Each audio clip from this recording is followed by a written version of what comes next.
अकोला शहराचा विकास करण्यासाठी निवडून आलेले काही नगरसेवकच ठेकेदार बनून कमिशनखोरीत मग्न झाले असतील तर शहराचा विकास होणार कसा, असा थेट आणि आक्रमक सवाल वक्त्यांनी आरआरसी नेटवर्कच्या झी महासेल प्रस्तुत महाचर्चा या कार्यक्रमात केला।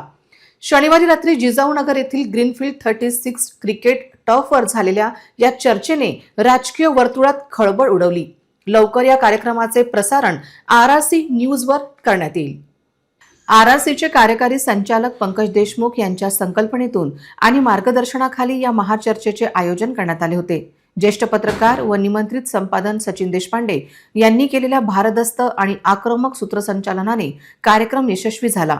सजग नागरिकांनी विचारलेल्या जिव्हारी लागलेल्या प्रश्नांनी संपूर्ण कार्यक्रम तापला। चोर चोर मोसेरे भाई या एका प्रश्नकर्त्याच्या बोचऱ्या टीकेने तर चांगलाच वाद पेटला। यावेळी आमदार साजिद खान पठाण संतप्त झाल्याचे चित्र दिसले। त्याचबरोबर बंद पडलेल्या महापालिका शाळांवर आपने उपस्थित केलेल्या प्रश्नावर अनेकांची बोलती बंद झाली। टॉवर चौकातील प्राइम लोकेशनला जो टॅक्स द्यावा लागतो तो हद्दवाढीच्या शिवणीतील गरीबाला द्यावा लागतो, असा महत्त्वपूर्ण मुद्दा यावेळी उपस्थित केला गेला। त्यावर तोडगा काढण्यासाठी गरज व्यक्त केल्या गेली।